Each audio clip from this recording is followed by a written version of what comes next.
নমস্কাৰ মিচিং আনু লুটাতৰ সমূহ দৰ্শকক স্বাগতম জনাই দিব বিচাৰিছো এক গুৰুত্বপূৰ্ণ খবৰ। গোগামুখতো তৃতীয়বাৰৰ বাবে TMPK, TMMK, MMKৰ ধেমাজি জিলা সমিতিৰ উদ্যোগত অনুষ্ঠিত হৈছে বাটাক সমাৰোহ। প্ৰায় 20,000 লোকেৰে লোকৰণ্য হৈছে গোগামুখ উচ্চতৰ মাধ্যমিক বিদ্যালয়ৰ খেলপথাৰ। গোগামুখত আজি তৃতীয়বাৰৰ বাবে TMPK, TMMK, MMK ধেমাজি জিলা সমিতিৰ উদ্যোগত অনুষ্ঠিত হৈছে বাটাক সমাৰোহ। ধেমাজি জিলাৰ প্ৰায় 190খন বাটাক কমিটি সমূহৰ পৰা প্ৰায় 20,000 প্ৰতিনিধি আহিছে উক্ত সমাৰোহলৈ। মিচিং জনগোষ্ঠীটোৰ বিভিন্ন দাবী আৰু জনগোষ্ঠীটোৰ উত্তৰণৰ ক্ষেত্ৰত এই সমাৰোহ আয়োজন কৰে বুলি জানিব দিয়ে। তাৰোপৰি উক্ত বিশাল বাটাক সমাৰোহৰ অনুষ্ঠানখনিলৈ সমল ব্যক্তি হিচাপে জোনাইৰ বিধায়ক ভুৱন পেগু, সন্মানীয় অতিথি হিচাপে মিচিং ছাত্ৰ শাসিত পৰিষদৰ মুখ্য কাৰ্যবাহী সদস্য পৰমানন্দ চাঙিয়াই উপস্থিত থাকে। মিচিং জাতীয় সংগঠনসমূহে প্ৰতি গাঁৱত গাঁও সমিতি গঠন কৰিছে, যিটো মিচিঙত বাটাক কেবাং বুলি নামাকৰণ কৰা হৈছে। আৰু ইতিমধ্যে প্ৰায় 1300 গাঁৱত বাটাক কমিটি গঠন কৰা হৈছে।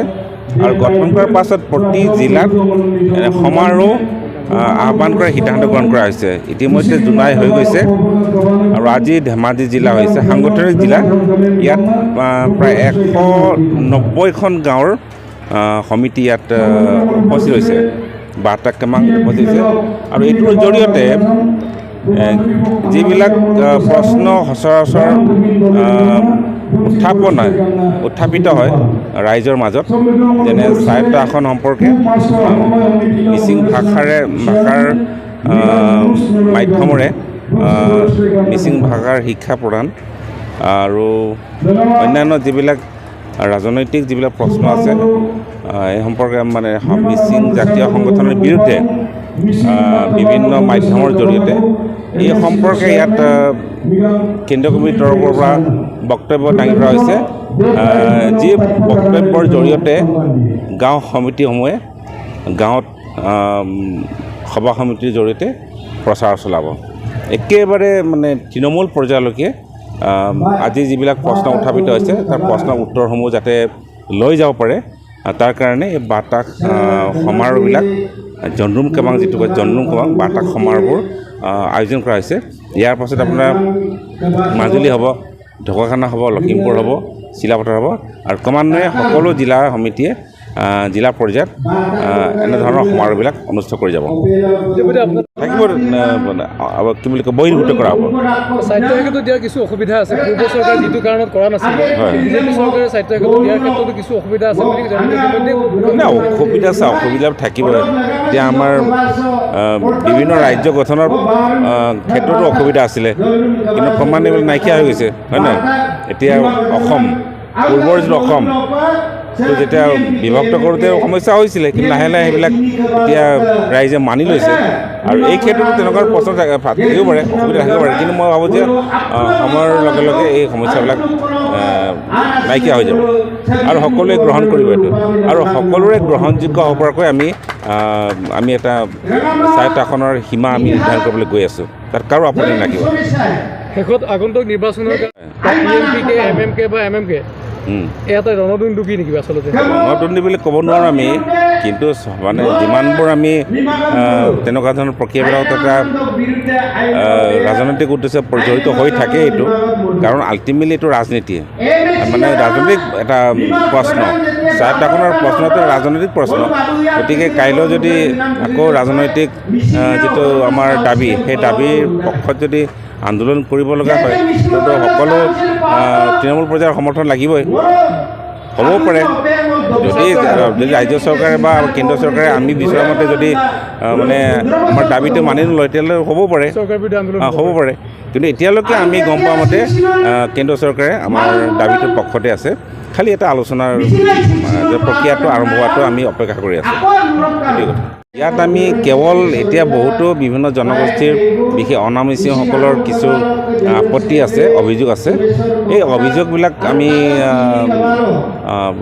নাইকিয়া কৰিবলৈ আমি প্ৰচেষ্টা হাতত লৈছোঁ। আৰু যিটো আমি সাংবিধানিক গেৰাণ্টিযুক্ত যিটো আমি স্বায়ত্তশাসন বিচাৰিছোঁ, অৰ্থাৎ যিটো ছিক্স চিডিউলৰ অন্তৰ্গত যিটো স্বায়ত্তশাসন বিচৰা হৈছে তাত কোনো অনাম মিচিং নাথাকিব। সেইধৰণে আমি এটা সীমা নিৰ্ধাৰণ কৰাৰ আমি প্ৰচেষ্টা চলাই আছোঁ আৰু এইটো ৰাজহুৱা কৰাব, এইটো লুকাই চুৰকৈ কৰা নহ'ব, এইটো এটা শুনানি হ'ব, শুনানিৰ পাছতে গঠন কৰা হ'ব আৰু আমি ইতিমধ্যে এটা মেপ তৈয়াৰ কৰিছোঁ য'ত কোনো অনাম মিচিং নাথাকিব। কিন্তু কথাটো হৈছে বহু অনাম মিচিঙে স্বইচ্ছাত থাকিব বিচাৰিছে, তো থাকিব বিচাৰিলেতো আমি আপত্তি কৰিব নোৱাৰোঁ। তেওঁলোকে এইবাৰো যিটো আমাৰ 40টা সমষ্টিৰ যিটো পুনৰ নিৰ্ধাৰণ হৈ আছে তাত বহুতো অনাম মিচিঙে থকাৰ ইচ্ছা প্ৰকাশ কৰিছে। যিসকলে ইচ্ছা প্ৰকাশ কৰিছে তেওঁলোক অন্তৰ্ভুক্ত কৰা হ'ব আৰু যিবিলাক সমাৰোহ শেষ হোৱাৰ পাছত কেন্দ্ৰীয় পৰ্যায়ৰ এটা সমাৰোহ হ'ব বা তাক যিমানবোৰ গাঁও 1300 গাঁও সমিতিৰ প্ৰতিনিধিৰ জৰিয়তে তেওঁলোকৰ যি বুলি কয় অংশগ্ৰহণৰ জৰিয়তে এটা কেন্দ্ৰীয় সমাৰোহ আহ্বান কৰা হ'ব। তাত প্ৰায় 3 লাখ টাৰ্গেট কৰা হৈছে। হয় হয়, 6 চিডিউলটো আলোচনা চলি আছে। ইতিমধ্যে ৰাজ্য চৰকাৰে কেন্দ্ৰীয় চৰকাৰে প্ৰেৰণ কৰিছে আৰু কেন্দ্ৰ চৰকাৰক জনোৱা হৈছে খুব কম দিনৰ ভিতৰতে ত্ৰিপাক্ষিক বৈঠক আহ্বান কৰিব বুলি আমি কেন্দ্ৰীয় চৰকাৰৰ পৰা আমি গম পাইছোঁ।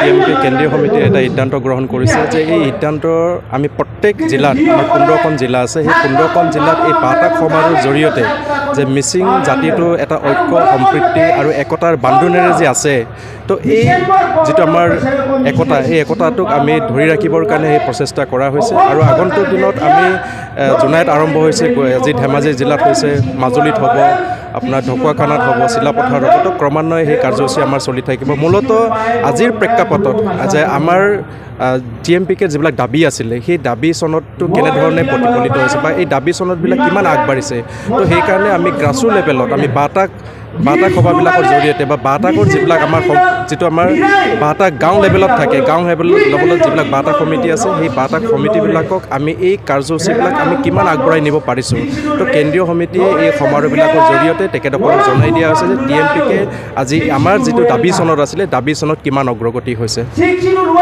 কেইবাটাও দাবী আছিলে